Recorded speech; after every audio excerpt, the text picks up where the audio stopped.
प्रधानमंत्री नरेंद्र मोदी क्वाड सम्मेलन में हिस्सा लेने के लिए जापान की यात्रा पर गए तो लोगों को बुलेट ट्रेन की याद आ गई। खुद प्रधानमंत्री मोदी ने अपनी इस यात्रा में Mumbai Ahmedabad high speed rail को लेकर भारत जापान के सहयोग का जिक्र किया है। प्रधानमंत्री नरेंद्र मोदी ने साल 2017 में तब के जापान के पीएम शिंजो आबे के साथ मिलकर अहमदाबाद में देश की पहली बुलेट ट्रेन प्रोजेक्ट का शिलान्यास किया था। बुलेट ट्रेन का यह प्रोजेक्ट अहमदाबाद से मुंबई तक का है। लिहाजा आज के इस वीडियो में हम बुलेट ट्रेन के स्टेटस रिपोर्ट का जायजा लेने की कोशिश करते हैं कि कहां तक पहुंचा है ये प्रोजेक्ट और इसके कब तक पूरे हो जाने की उम्मीद है। लेकिन पहले आपको बता दें कि इस प्रोजेक्ट की डेडलाइन क्या रखी गई थी। भारतीय रेल ने 2017 में कहा था कि 15 अगस्त 2022 तक Mumbai Ahmedabad high speed rail के काम को पूरा करने के सभी प्रयास किए जाएंगे। हालांकि उसी साल नीति आयोग ने कहा था कि परियोजना संभवतः साल 2023 तक पूरी कर ली जाएगी। मई का महीना बीतने वाला है, तो क्या 15 अगस्त 2022 तक देश की पहली बुलेट ट्रेन मिलने का सपना पूरा हो जाएगा?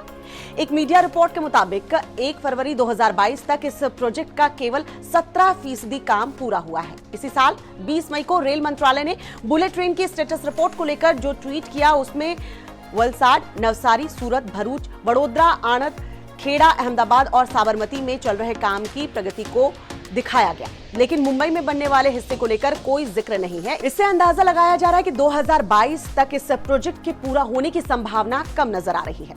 बताया जा रहा है कि इस प्रोजेक्ट में देरी होने की असल वजह कोरोना महामारी और महाराष्ट्र में भूमि अधिग्रहण में हो रही देरी है। इस महत्वाकांक्षी प्रोजेक्ट के 2 हिस्से हैं, एक गुजरात और दूसरा महाराष्ट्र का।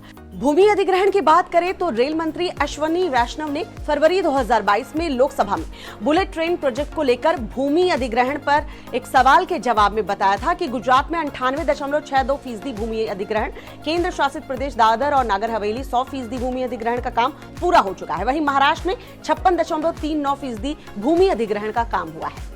मीडिया रिपोर्ट्स के मुताबिक महाराष्ट्र में अभी तक ये काम महज 71% ही पूरा हुआ है। दिसंबर 2020 में उस वक्त रेलवे बोर्ड के चेयरमैन विनोद कुमार यादव ने कहा था कि अगले 4 महीने में महाराष्ट्र सरकार ने 80% जमीन अधिग्रहण का वादा किया है। यानी कि महाराष्ट्र में जमीन अधिग्रहण की मियाद अप्रैल 2021 तक रखी गई थी। मीडिया रिपोर्ट्स के मुताबिक महाराष्ट्र में भूमि अधिग्रहण जल्दी नहीं हो पाने की वजह से ही महाराष्ट्र में बुलेट ट्रेन प्रोजेक्ट का काम रुका हुआ है। दूसरी तरफ मुंबई में इस प्रोजेक्ट में हो रही देरी की एक बड़ी वजह सियासी कारण भी बताया जा रहा है। बताया जा रहा है कि महाराष्ट्र सरकार प्रधानमंत्री नरेंद्र मोदी के इस ड्रीम प्रोजेक्ट को लेकर खासा दिलचस्पी नहीं दिखा रही है। इसका एक संकेत उद्धव ठाकरे के उस इंटरव्यू में से मिलता है। बताया जा रहा है कि महाराष्ट्र सरकार प्रधानमंत्री नरेंद्र मोदी के इस ड्रीम प्रोजेक्ट को लेकर खास दिलचस्पी नहीं दिखा रही है। इसका एक संकेत उद्धव ठाकरे के उस इंटरव्यू से मिलता है जो उन्होंने फरवरी 2020 में शिवसेना के मुखपत्र सामना को दिया था। कथित तौर पर इंटरव्यू में उद्धव ठाकरे ने बुलेट ट्रेन परियोजना को सफेद हाथी करार दिया था।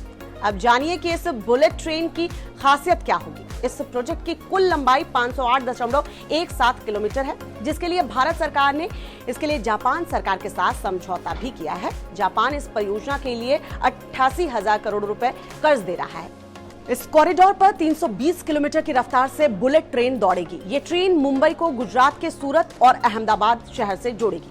अभी मुंबई से इन शहरों तक पहुंचने में करीब 8 घंटे लगते हैं, लेकिन बुलेट ट्रेन से इसका समय घटकर महज 3 घंटे के लिए रह जाएगा। इसके लिए 12 स्टेशन प्रस्तावित हैं, जिसमें 8 स्टेशन गुजरात में और 4 स्टेशन महाराष्ट्र में होंगे। जमीन पर केवल 21 किलोमीटर का ट्रैक ही होगा, बाकी एलिवेटेड ट्रैक पर ट्रेन दौड़ेगी। इस वीडियो को लाइक और सब्सक्राइब करें और इस तरह की तमाम वीडियोस के लिए आप देखते रहिए टाइम्स नाउ नवभारत का डिजिटल प्लेटफॉर्म।